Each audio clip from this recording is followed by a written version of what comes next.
इस बंगले में विदा होकर आए हुए मुझे तकरीबन 1 महीना हो चुका था, लेकिन एक पल के लिए भी मेरा यहाँ पर दिल नहीं लग रहा था। मुझे यहाँ पर आज भी अपनापन महसूस नहीं होता था। और वैसे भी इसके साथ मेरी शादी हुई थी, उसके साथ भी मेरा दिल नहीं लगा था, क्योंकि मैं एक 21 साल की भरपूर जवान लड़की थी, जबकि वो दिखने में तो 30 साल का मर्द था, लेकिन मानसिक तौर पर कोई 10 साल का बच्चा था। यही वजह थी कि मैं इस बंगले में अपने दिल लगाने में बिल्कुल नाकाम थी। शादी को लेकर हर लड़की के बहुत सारे सपने होते हैं, मेरे भी थे। मैंने हमेशा से एक अच्छे हमसफ़र का सपना देखा था, जो मुझे खुश रखता, लेकिन मेरी किस्मत में एक ऐसा मर्द लिख दिया गया, जो कि शारीरिक तौर पर तो जवान था, लेकिन मानसिक तौर पर वो एक ऐसा बच्चा था, जो छोटी-छोटी बातों पर खुश हो जाता और उसके पास खेल-कूद करने के अलावा ज़िंदगी में और कुछ भी काम नहीं था। मैं अपनी किस्मत को कोसती रह जाती और तकदीर से शिकायतें करती। पहले भी मेरी ज़िंदगी में कौन-सा ऐसा कोई सुख था, जो भगवान ने मेरी ज़िंदगी में ये इतना बड़ा हमेशा के लिए दुःख दे दिया था। मैं हर वक़्त उदास और परेशान रहती, क्योंकि शादी से पहले तक तो मुझे इस सब के बारे में कुछ भी पता नहीं था। लेकिन शादी की रात ही जब ये हकीकत मुझ पर खुली, तो उस दिन तो जैसे ऐसा लगा कि मैं मर ही गई हूँ। मैं अब अपने इस जवान शरीर की लाश को घसीट कर घूमती फिरती रहती हूँ। इस वक्त भी मैं कुछ ऐसा ही कर रही थी। रात आधे से ज्यादा गुजर चुकी थी और मुझे नींद ही नहीं आ रही थी। मैं बड़ी बेचैन होकर अपने बिस्तर से निकलकर बाहर आने लगी। तभी मेरी नज़र अपने बराबर में सोए हुए अपने पति पर पड़ी। वो दिखने में तो बहुत ही हैंडसम था और एक भरपूर जवान मर्द लगता था, लेकिन अफसोस कि वो तो एक बच्चा था। मानसिक तौर पर ही सही, क्योंकि उसे ऐसे देखकर कोई भी अंदाजा नहीं लगा सकता था। लेकिन हाँ, जब वो बोलता था तब उसकी हकीकत पता चल जाती थी। इस वक्त वो सोया हुआ बहुत ही मासूम लग रहा था। अगर मैं आम हालात में उससे मिली होती तो उसे देखते ही उस पर फिदा हो जाती, लेकिन मैं उसकी हकीकत जानती थी। इसीलिए अपने दिल में दुख को महसूस करते हुए मैं कमरे से बाहर आ गई थी। बाहर लाजो ने मेरा स्वागत किया था। हालांकि मैं शॉल लेकर आई थी, लेकिन इस वक्त ठंड काफी ज्यादा बढ़ चुकी थी। मैंने उस शॉल को अपने चारों ओर अच्छी तरह से लपेटा और फिर मैं बाहर लॉन में निकल आई। इस वक्त मेरे अंदर इतनी आग भड़क रही थी कि मुझे लॉन में आकर वॉक करते हुए बहुत सुकून महसूस हो रहा था। और मैं रात के इस पहर अंधेरे में लॉन में टहलते हुए अपनी जिंदगी के बारे में सोच रही थी। लेकिन मैं नहीं जानती थी कि मैं बाहर आकर अपने लिए एक बहुत बड़ी मुसीबत को दावत दे दी है। मैं नहीं जानती थी कि इस वक्त मैं किसी की नज़रों में चढ़ी हुई हूँ, क्योंकि मैं तो अपनी ही उलझन में डूबी हुई थी और खुद पर ही जैसे तरस खाए जा रही थी। मुझे वॉक करते हुए अभी कुछ ही देर गुजरी थी कि अचानक मुझे अपने पास किसी की मौजूदगी का एहसास हुआ। जब मैंने सर उठाकर देखा तो वो बंगले का नौकर कुमार था, जो बंगले में बाहर के कामों के लिए रखा गया था। इस वक्त उसे अपने सामने देखकर मुझे बिल्कुल भी अच्छा नहीं लगा था। मैंने उससे कहा, कुमार, तुम इस वक्त यहाँ पर क्या कर रहे हो?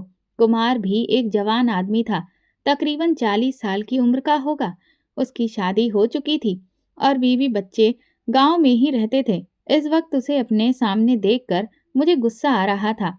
तभी मैंने गुस्से भरी नजरों से उसे देखते हुए कहा तो कहने लगा, मेम साहब, आपको यहाँ पर देखा तो परेशानी से चला आया कि शायद आपको किसी चीज की जरूरत हो, इसीलिए पूछ बैठा। आपको कुछ चाहिए तो नहीं है? अगर जरूरत हो तो बता दीजिए। कुमार ने कहते हुए मेरी तरफ देखा तो मुझे बिल्कुल भी बर्दाश्त नहीं हुआ। मैं इनकार में अपना सिर हिला दिया और कहा कि नहीं, मुझे किसी भी चीज की जरूरत नहीं है, तुम जाओ यहाँ से। मैं कुछ देर यहाँ अकेले रहना चाहती हूँ। मैं बड़ी ही संजीदगी से कुमार की तरफ मुखातिब होते हुए कहा। मेरे कहने के बावजूद भी वो वहां से नहीं हिला और मेरी तरफ लगातार देखता रहा। अब मुझे ये बात बिल्कुल नागवार गुजर रही थी और एक अजीब सी उलझन महसूस हो रही थी। कुमार का इस तरह से मुझे देखना बिल्कुल भी अच्छा नहीं लग रहा था।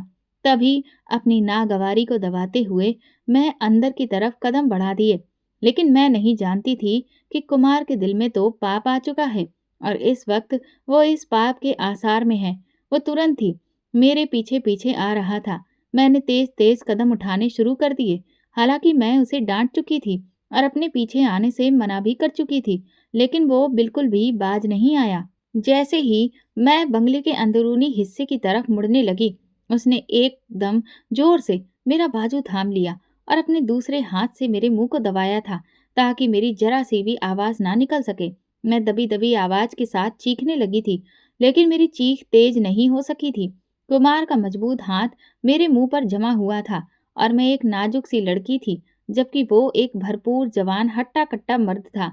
कुमार मुझे घसीटते हुए एक तरफ को लेकर जा रहा था, जबकि मैं इधर अपने आप को उससे छुड़ाने की कोशिश कर रही थी, लेकिन छोड़ नहीं पा रही थी।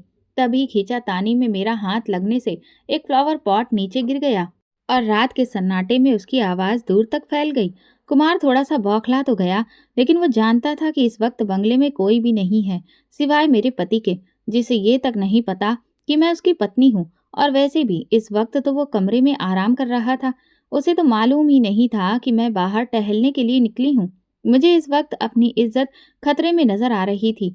कुमार के ऊपर शैतान सवार हो चुका था और अब वो हर मुमकिन तौर पर अपनी ख्वाहिश को पूरा कर लेना चाहता था। इसी वजह से वो मुझे खींचता हुआ अपने क्वार्टर की तरफ लेकर जा रहा था कि तभी अचानक वो हो गया जिसका एहसास मुझे सपनों में दूर दूर तक नहीं हो सकता था। न जाने किस तरह से सामने से मेरा पति आ गया और उसने एकदम आते ही एक जोरदार घूंसा कुमार के मुंह पर दे मारा, जो पहले ही उसे सामने से आता देखकर परेशान हो चुका था। लेकिन फिर भी उसने मुझे नहीं छोड़ा था, क्योंकि वो जानता था कि मेरा पति एक कमजोर मर्द है। लेकिन कुमार को घूंसा मारने के बाद अपने पति के मुंह से निकलने वाले शब्दों ने मुझे तो अपनी जगह पर जमा कर रख दिया था। जब वो ये कह रहा था, कुमार, तुम्हारी हिम्मत कैसे हुई कि तुम रणवीर ठाकुर की बीवी को हाथ लगाओ? तुम्हारी इतनी ज़ुर्रत हुई कैसे? मैं तुम्हारे हाथों को तोड़ के रख दूंगा। तुम अभी मुझे जानते नहीं हो। रणवीर ठाकुर के ख्वाब से तुम वाकिफ नहीं हो। ये कहते हुए मेरे पति ने कुमार को मारना शुरू कर दिया और वो उसे बहुत बुरी तरीके से पीट रहा था, जबकि अपने पति के मुंह से निकलने वाले शब्द मेरे दिल पर किसी ठंडी फुहार के जैसे पड़ रहे थे।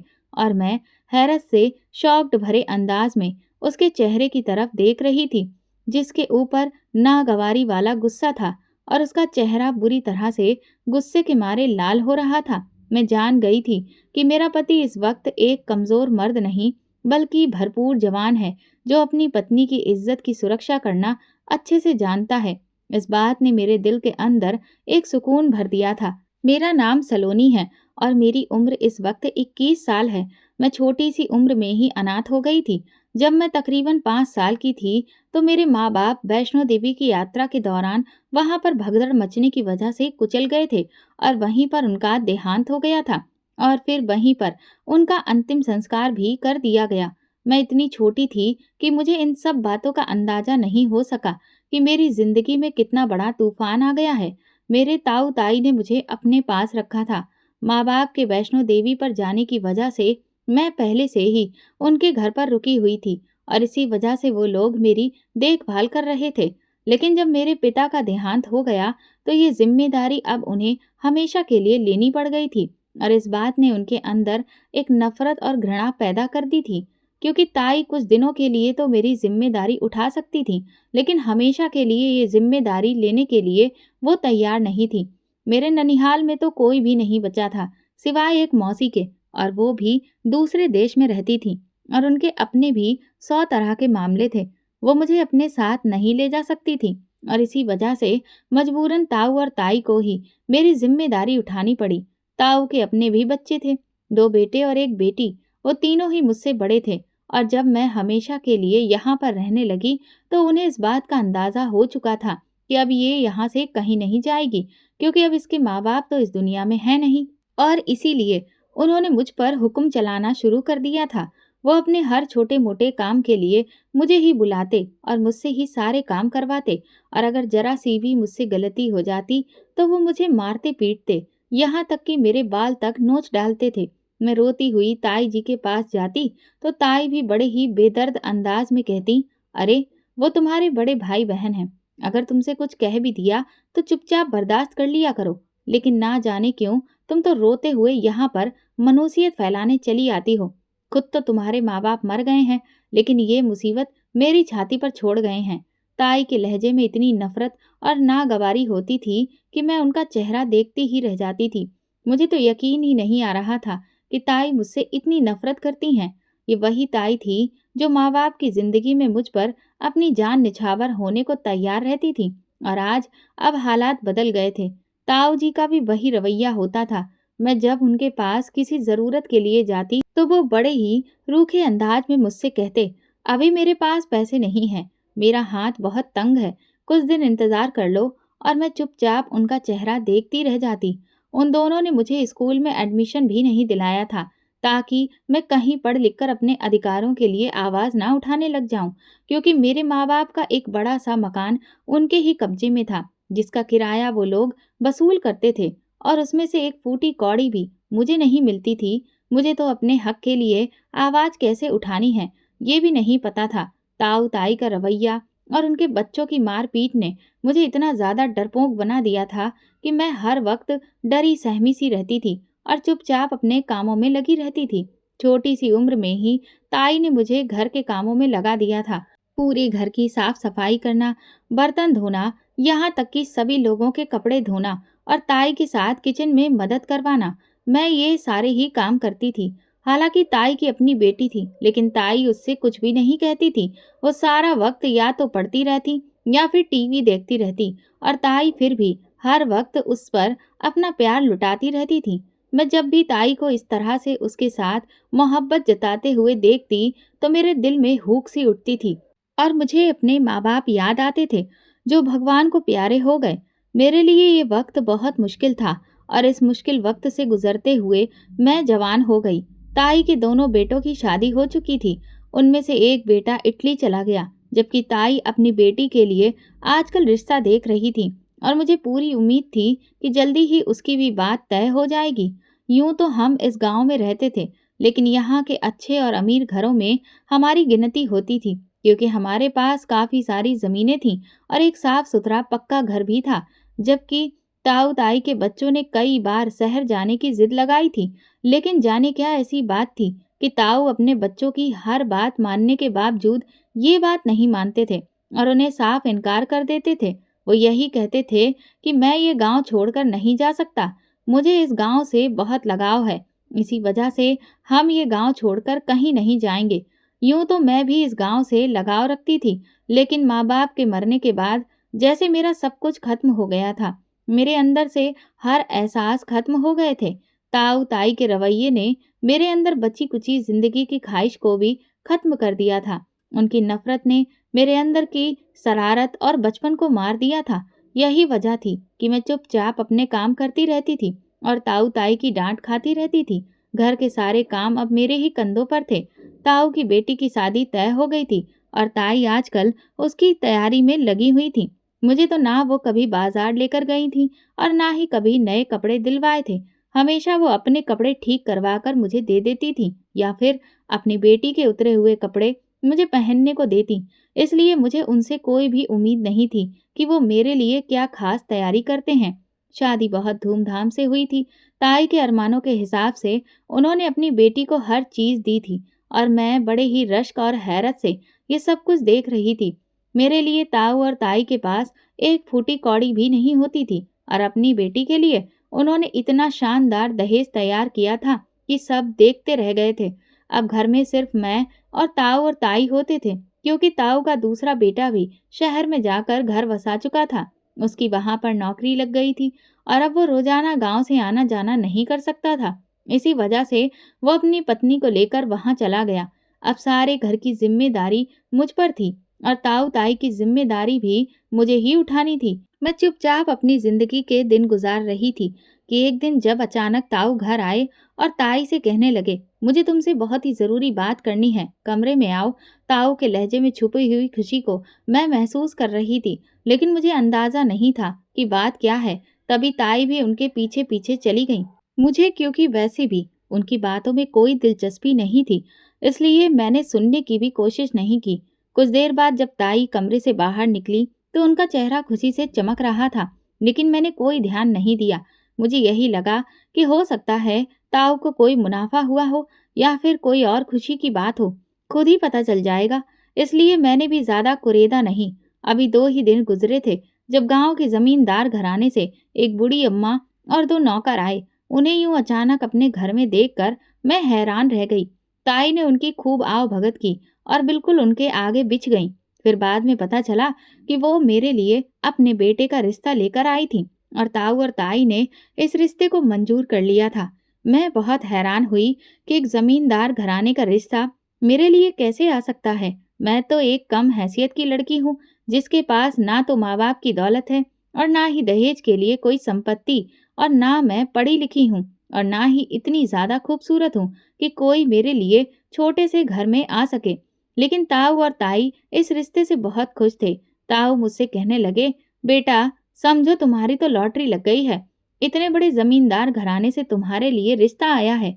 उस लड़के का कई शहरों में अपना कारोबार है। उसकी बहुत सारी जमीनें हैं, बाग हैं। वो तुम्हें बहुत खुश रखेगा। तुम वहां पर हमेशा ऐश करती रहोगी। ताऊ ने मुझे इस रिश्ते की बहुत खूबियां बताईं और मैं चुपचाप सुनती रही। कौन सा मेरे इनकार करने से रिश्ता टूट जाना था, और वैसे भी मैं इनकार करती तो किसके दम पर। ताऊ ने तो मेरी मर्जी एक बार भी नहीं पूछी थी, बल्कि उन्होंने तो अपना फैसला मुझ पर थोप दिया था। और मेरे लिए कौन सा रिश्तों की लाइन लगी हुई थी। इसी वजह से मैंने चुपचाप अपना सर झुका दिया। रिश्ता तय होने के बाद 1 हफ्ते के बाद ही सादगी से हमारी शादी कर दी गई, क्योंकि रिसेप्शन बहुत धूमधाम से होना था। तभी शादी के बाद मेरी सास ने एक फाइल मेरे ताऊ की तरफ बढ़ाई और कहने लगी, भाई साहब, ये जमीन के कागजात हैं, तो शादी के बदले में आपको देने का वादा किया था। एक बार देख लीजिए। ये बात सुनकर मैं एकदम झटके से अपना सर उठाया और ताऊ की तरफ बेयकीनी भरी निगाहों से देखने लगी, जबकि ताऊ और ताई के चेहरे इस वक्त खुशी से दमक रहे थे, जैसे कि उनके हाथ में कोई बहुत बड़ा खजाना लग गया हो। मुझे इस बात का यकीन नहीं आ रहा था कि ताऊ ने मेरा सौदा किया है, लेकिन उन्हें आखिर मेरा सौदा करने की क्या जरूरत पड़ गई थी। तभी मेरी निगाह अपने साथ बैठे हुए दूल्हे पर पड़ी, जो कि बच्चे की तरह तालियां पीट रहा था। उसके चेहरे पर बच्चों की जैसी खुशी छाई हुई थी और वो इस वक्त अपनी ही शादी में बैठा ऐसे तालियां पीट रहा था जैसे किसी और की शादी में आया हो। मेरे दिल को तो एक गहरा झटका लगा था। ऐसा लगा जैसे कुछ बहुत गलत हो गया है, लेकिन मैं समझ नहीं पा रही थी कि ये क्या हुआ। मेरे दूल्हे में ऐसी कौन सी कमी है जो मेरे ताऊ को मेरा सौदा करना पड़ा और मेरी सास ने मेरे इस रिश्ते के बदले उन्हें जमीन दी। ये बात मेरे दिल में चुभकर रह गई थी। मैं, जो कि पहले अपनी शादी पर थोड़ी बहुत खुश थी, अब मेरे अंदर सन्नाटा पैदा हो गया था। मुझे तो लग रहा था जैसे ये रिश्ता नहीं, बल्कि एक ऐसा सौदा हुआ है जिसमें सरासर मुझे ही घाटा है। और इस घाटे के बारे में मुझे शादी की रात ही मालूम हो गया था, जब मेरा दूल्हा बच्चों के जैसे खुशी से मेरे पास आया और कहने लगा, तुम मेरी दुल्हन हो ना, तुम मेरी दुल्हन हो। खुशी से चहकते हुए लहजे में वो कह रहा था और बार बार तालियां पीट रहा था और मुझे बच्चों के जैसे हंसते हुए देख रहा था। वो कभी मेरे कपड़ों को देखता, कभी मेरे जेवरों को हाथ लगाकर देखता, कभी मेहंदी के लगे हाथों को पकड़कर देखता। मैं तो शॉक्ड रह गई थी। मुझे यकीन नहीं आ रहा था कि ये बच्चों जैसी मानसिक स्थिति वाला जवान मर्द अब मेरा दूल्हा है। मुझे ताऊ और ताई पर बहुत अफसोस हुआ था। मेरा दिल इस वक्त गहरे दुख में डूबा था और आंखें आंसुओं से भर गई थी। उन्होंने एक बार भी अपने अनाथ भतीजी के लिए नहीं सोचा, पर एक ऐसे शख्स से मुझे ब्याह दिया जो मानसिक तौर पर एक बच्चा था और जिसके अंदर सोचने समझने की क्षमता नहीं थी। मैं आंखों में आंसू लिए चुपचाप उसे देख रही थी, जिसे जरा भी इस बात का अंदाजा नहीं था कि हमारी शादी हो चुकी है और अब हम पति पत्नी हैं, और हमारा रिश्ता क्या है और इस रिश्ते की क्या क्या जिम्मेदारियां हैं। शादी की रात से लेकर आज के दिन तक मैं इसी तरह रोज मर रही थी और हर पल मुझे जो ख्याल आता कि ताऊ ने ये रिश्ता सिर्फ एक जमीन के लालच में तय कर दिया।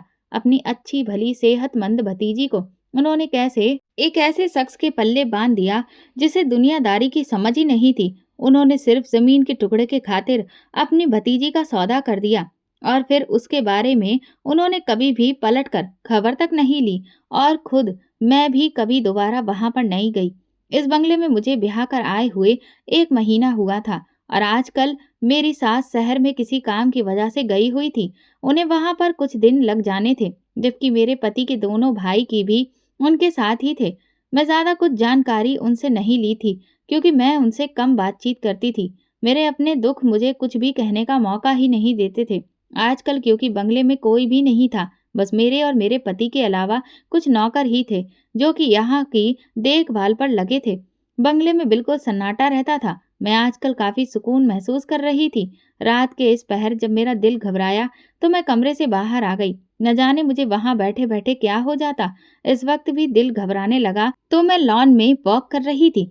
मुझे बिल्कुल अंदाजा नहीं था कि कुमार की नीयत इस तरह से खराब हो जाएगी। मैं सोच भी नहीं सकती थी कि वो मेरे ऊपर इस तरह से नजर रखेगा और फिर मेरी इज्जत पर हमला करने की कोशिश करेगा।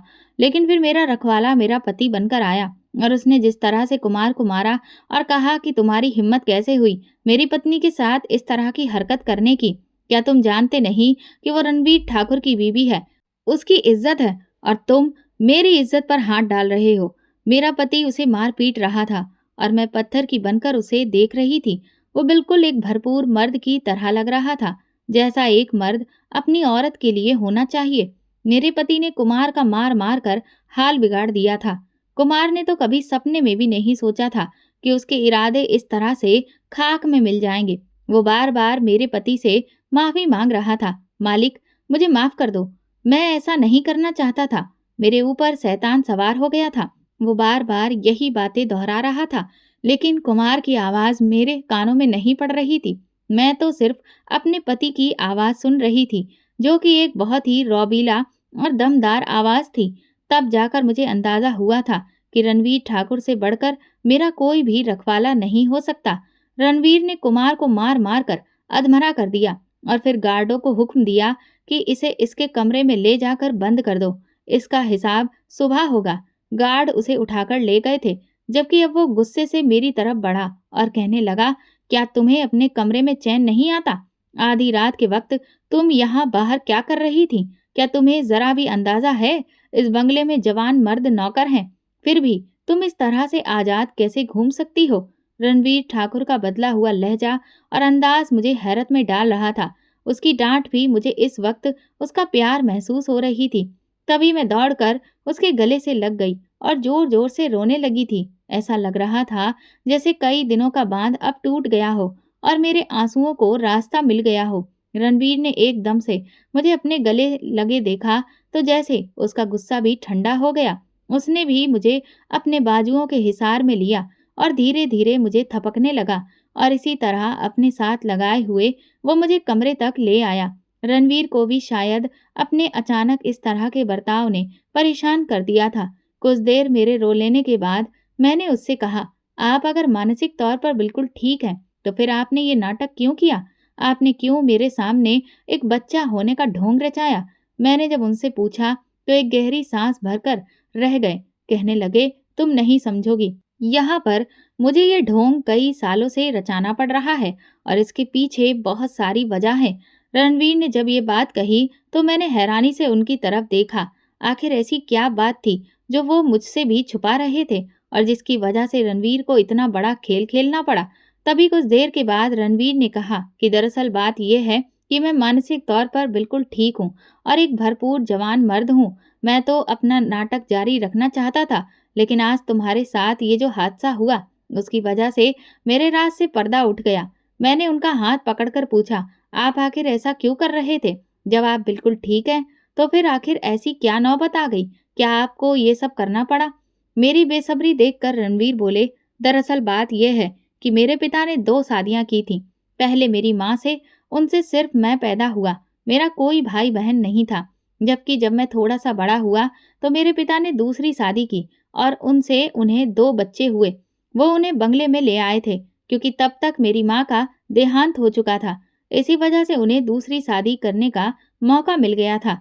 यहाँ आने के बाद में वैसे तो मैं उनसे खुश नहीं था, लेकिन मैं कुछ भी कह नहीं सकता था और ना ही कोई ऐतराज जता सकता था। मेरे पिता ने उन्हें बंगले में वही दर्जा दिया जो कि हमारे घर की औरतों को दिया जाता है। कुछ समय तो इसी तरह से गुजर गया, लेकिन एक दिन अचानक मैंने अपनी सौतेली माँ और उनके दोनों बेटों की बातें सुनी, तो वो सब सुनकर मेरे कदमों तले से जमीन निकल गई थी। वो मेरी हत्या के इरादे बना रहे थे और उसे एक एक्सीडेंट का रूप देकर मेरी जान लेना चाहते थे, ताकि ये बंगला, पुरानी हवेली, इसके अलावा सारा कारोबार और मेरी जमीनों पर कब्जा किया जा सके। क्योंकि इस सब का असली बारिश तो मैं था और इत्तेफाक से मैंने उनकी ये सारी बातें सुन ली थीं।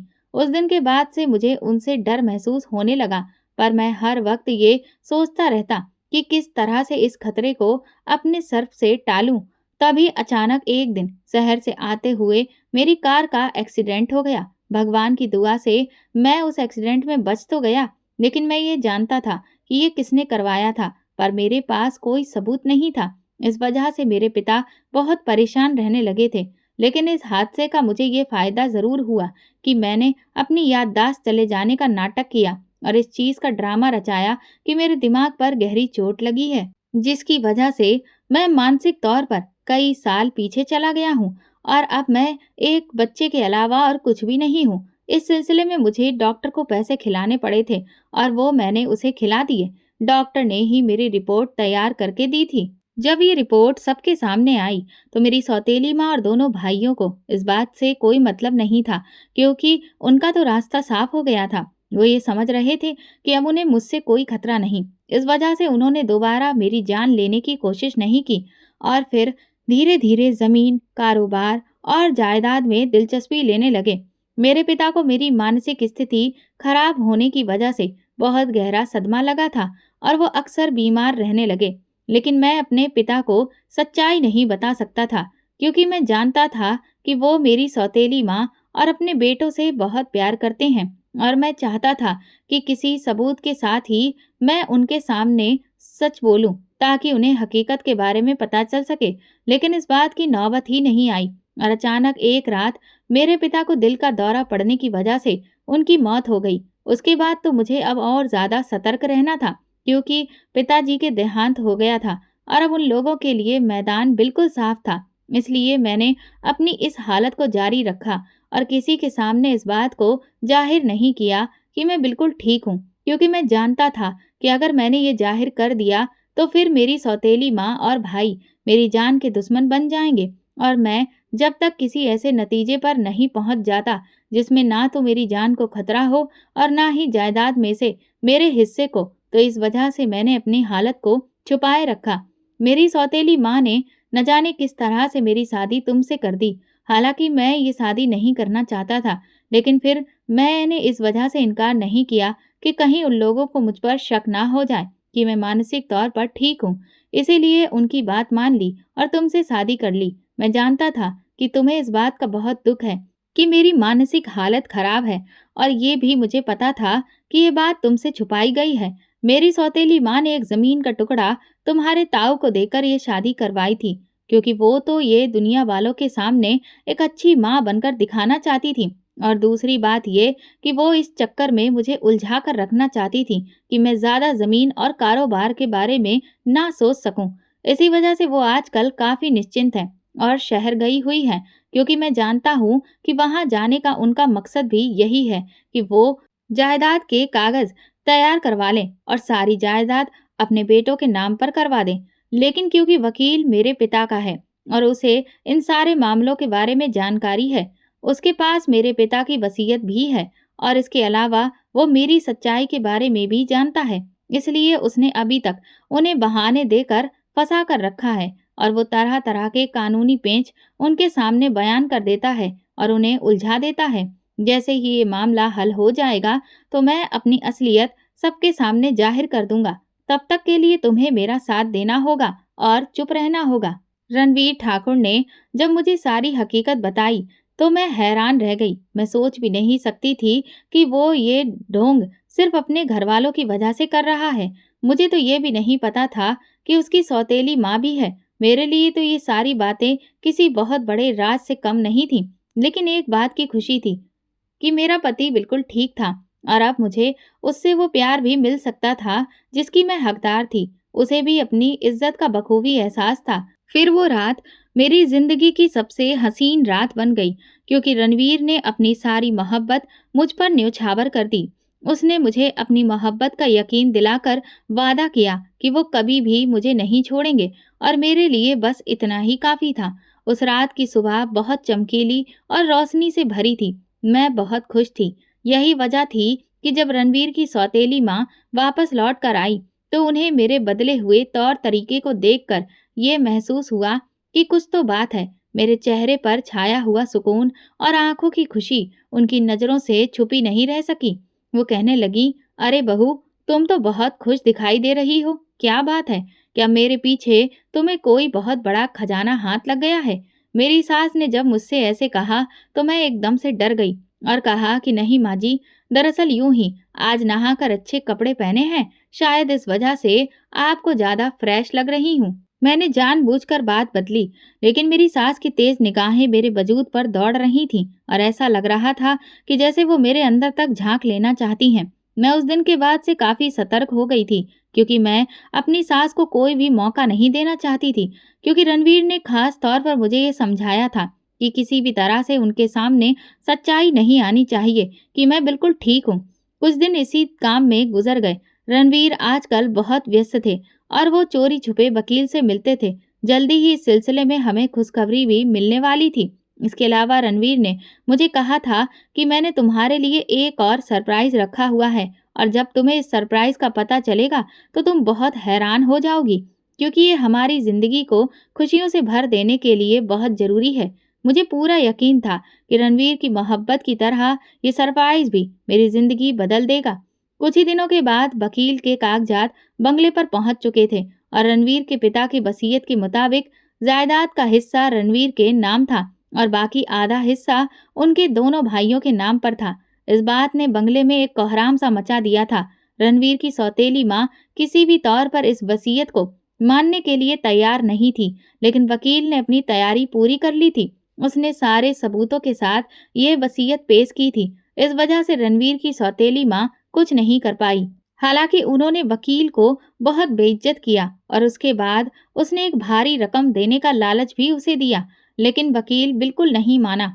उन्होंने यही कहा कि ये वसीयत नहीं बदलेगी और हम इसे किसी भी तौर पर तोड़ मरोड़ भी नहीं सकते, ना ही कानूनी तौर पर इसे चैलेंज किया जा सकता है। इस वजह से आपको जो मिल रहा है आप उसी में खुश रहें, बल्कि आपको तो इस बात का सुकून होना चाहिए कि आपके बेटों को भी इस वसीयत में हिस्सा मिला है।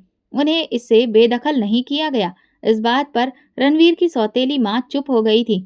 उन्हें जितना भी मिला था उस पर उन्होंने सब्र कर लिया था, जबकि रणवीर बेतहाशा खुश थे, क्योंकि अब उन्हें अपनी जान का कोई खतरा नहीं था। कानूनी तौर पर जायदाद उनके नाम पर हो चुकी थी और घर में जब ये पता चला कि रणवीर बिल्कुल ठीक है, उन्होंने ये नाटक सिर्फ अपने हिस्से की जायदाद को बचाने के लिए रचाया था, तो हर कोई हैरान और परेशान था।